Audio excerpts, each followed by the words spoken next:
They're playing basketball all around the world.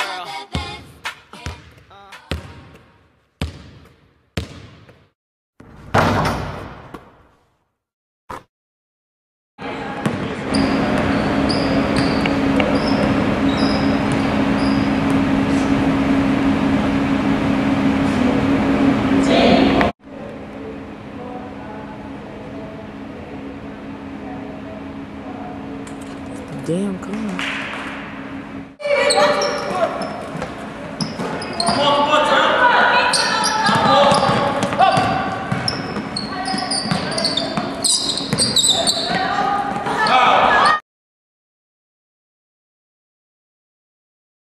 Hi, I'm Nivea Weeks. I'm a junior. I major in communication arts and education, and it's my first year on the CNR basketball team. And what is life like as a student athlete? It's hectic. We have 5 a.m. practices. We have games. We have 5 a.m. practices on game days, so you have to wake up, come to class, try to stay awake in class. It's crazy. Look at my eyes. I have bags. Okay. So how do you balance between being an athlete and a student? Half and half. I don't have no social life, so it's just athlete, student.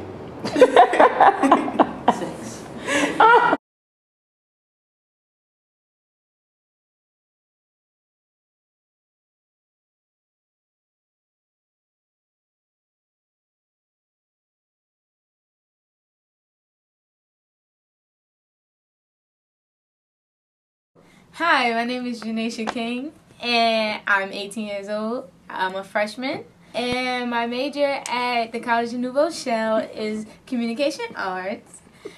My position on the team is shooting guard. The life of a student athlete is very difficult. Between 5 a.m. practices and work, papers, and finals coming up, it's a big task. How I deal with it?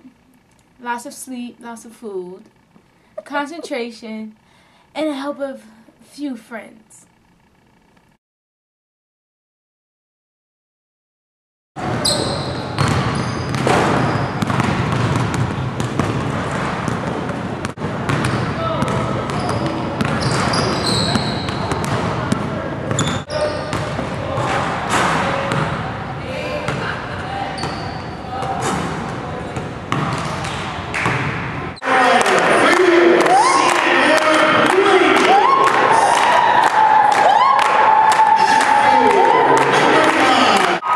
Hi, my name is Jasmine Brandon.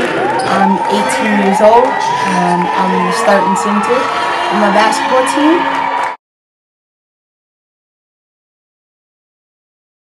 Well, maybe you want to play basketball here. I got recruited. You know, a recruit came to my high school game, and he liked what he saw, and now he beat number 31. I mean, I got on 3 right now. This is my high school jersey. 31 all day. Come to the game, I don't play. Even though I do play, niggas thought I don't play. Life like a student athlete, it's like really hard. You have to have determination, dedication. You have to be focused. Like you really have to be focused. Like there's a lot of stuff that's going to be going on, but if you don't stay focused, I'm telling you, you're not going to get through it. And how do I balance out being a basketball player and a student? It's a lot of hard work. A lot of hard work. I have no outside life. I eat, sleep, play basketball, and I go to class, you know. You gotta be a student before you're an athlete. You have to have your grades right for you to play basketball. And I just like love my team. Like I'm a really dedicated basketball player. I'll do anything to play basketball. It's my sport. I love it. You know, it's my #1 love. No boyfriends. If I have a boyfriend, his name is going to be Wilson or Spalding. Got that?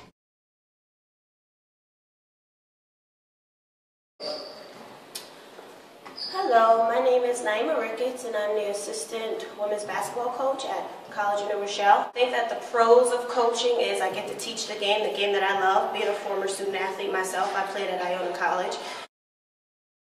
It is important for us as coaches to instill in our athletes that Yes, though we love basketball, this is the game that we play, but it's important to be a student first.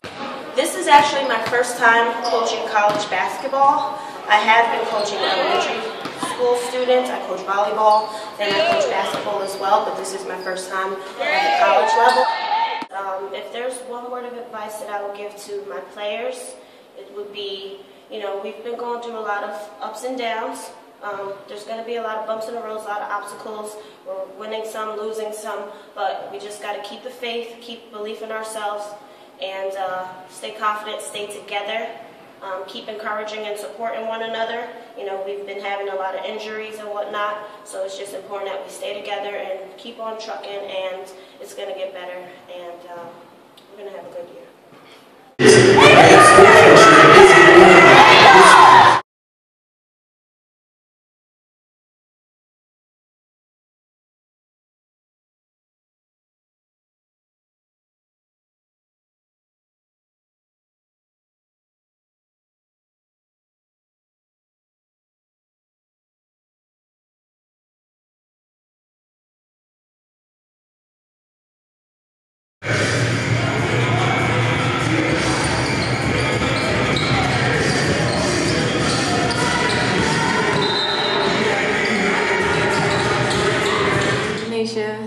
I'm a student athlete at the College of New Rochelle. Play basketball, position guard. Well, first, do I like being a student athlete? Yes. At first, it was difficult, especially with me being an incoming freshman. But as time went on, eventually I got used to it. Got used to the 5 a.m. practices. Got used to the games and stuff. The perks about being a student athlete, everybody supports you, everybody comes to the game when there are games. The teacher understands the time management we have to kind of create with basketball and work. It could be a little stressful, especially around finals week, 5 a.m. practices, and studying and writing papers all night long. Don't really get along, but I managed to pull through.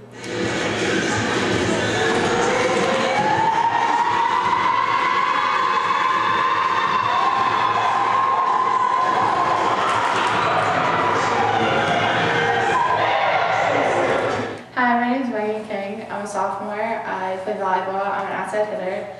Being a part of a team is so important because it builds teamwork, friendships, sisterhood. We're all one big family, so we all work together, and it's very important because you need to work together on and off the court. So there's 6 girls on the court, and you all have to work as one, or the game's not going to go so good. When you work together as a team, you put it together perfectly, and it's a good combination. One big family. Everyone is very committed to it, and it's a lot of fun. To be a student athlete here, you have to have a lot of time management, be on top of your work.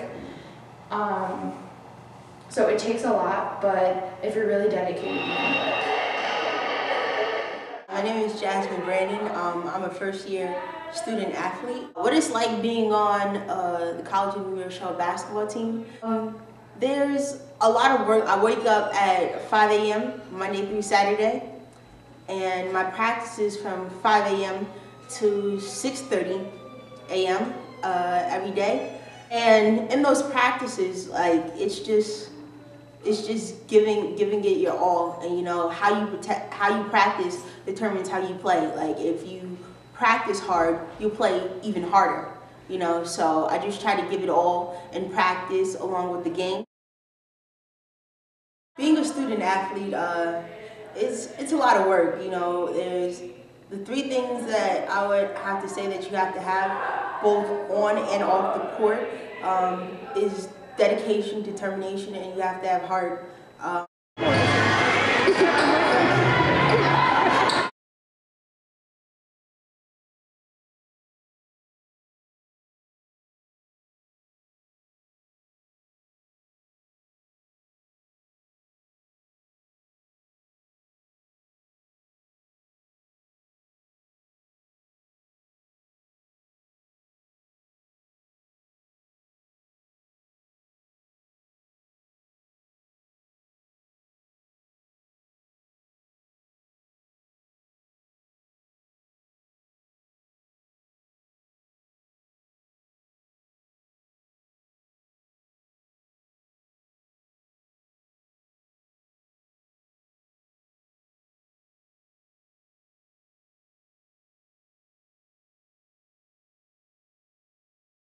So I'm currently a PhD student in the Ecology and Ecosystem Sciences program here at the University of Rhode Island, and my lab studies the physiology of songbirds.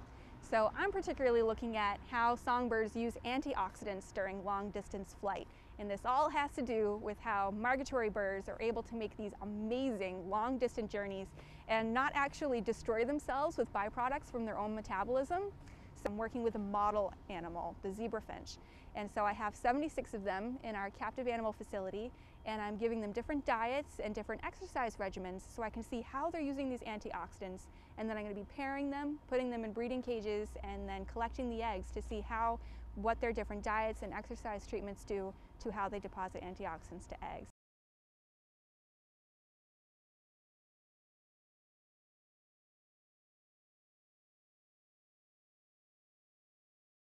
When I was in high school, I never even imagined that I would be going on for my PhD, and it was the encouragement that I got at CNR from the professors and realizing that I had the potential to do something like this that really got me on the path where I am. Dr. Costell in particular, she made me aware of certain possibilities out there that I wasn't of before, and through her guidance I was able to land a research experiences for undergraduates internship at the Carey Institute of Ecosystem Studies, a very prestigious research institution in Millbrook, New York. And I also got a fellowship and an internship through the Environmental Protection Agency and spent a summer at their monitoring laboratory in New Jersey. And these experiences were just real-world insight into what I could do after I finished at CNR. I can't imagine having gone anywhere else and been able to have the opportunities that I did.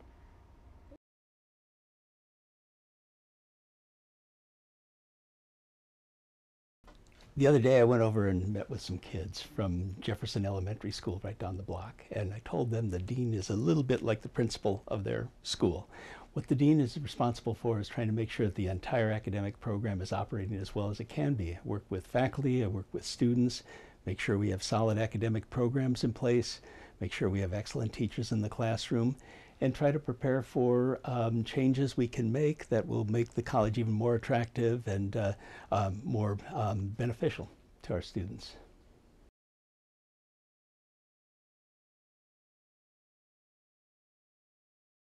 We've got an absolutely outstanding faculty here. The faculty who are teaching at the College of New Rochelle could be teaching anywhere. We hire them to be excellent teachers, but remarkably they're also excellent scholars as well.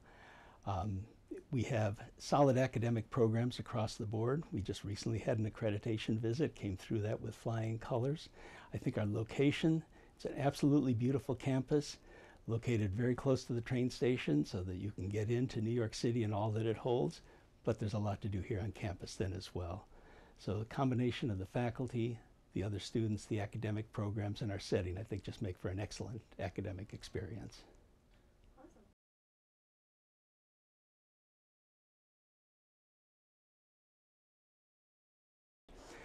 My daughter and I made a New Year's resolution last year that we were going to average running a mile a day every day for a year. And we were both ahead of the game last year. We're about 5 miles ahead this year. So what happens is I usually do it in the evening time, and I go running around, and I love running by students.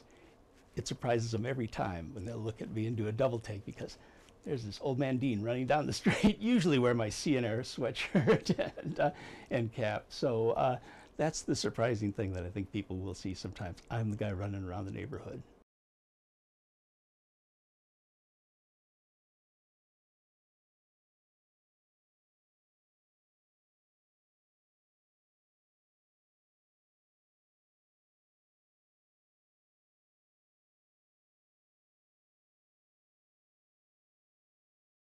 Well, there is a course that I offer. I'll be offering it again this fall, Race, Sport, and Society. And that course is most closely linked to the stuff that I've written about sports.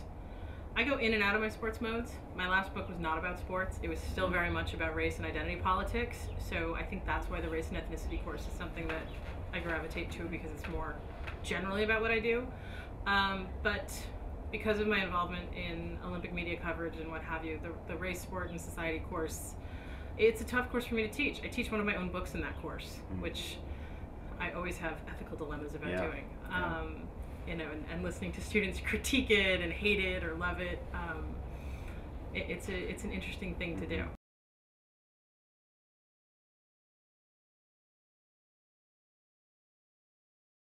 chance to be a better writer, a chance to be a critical thinker, a chance to organize your thoughts, all of which are going to be incredibly useful for every job application, every grant you ever write, every cover letter, right, anywhere. I mean, this is the hidden secret of the English major. It does give you these skills of presentation and thinking on your feet that are going to help you anywhere you go.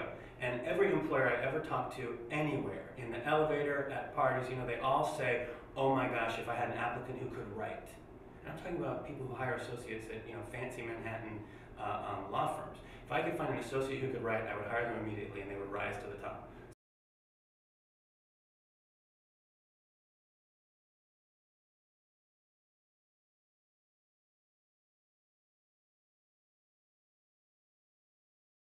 Now, what is one piece of advice you would give to CNR students? Very, very hard. I always believed, and I think I did a nice job with my children, just saying that you really need to be the hardest worker. It's very competitive. It was very competitive when I was going to school. And you need to really show that you'll do whatever it takes to achieve the goal. So that's the grade of an A. So you just really got to study, you got to work hard, you got to be very involved. It is competitive. You do want to stand out, and the hardest worker and the most involved really is going to be a great calling card for your future. Okay, what I look for when I'm hiring young people out of college, of undergrad or graduate, is someone who's really engaged, very creative, is already coming to the table with maybe some interesting ideas. Doesn't mean it has to be a successful idea, but it's some interesting ideas.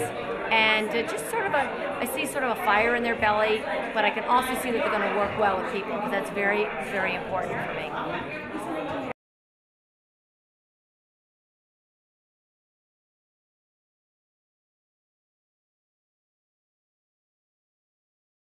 Perfect. Now tell me, what are some of the qualities you have that got you to be the president of such a important company?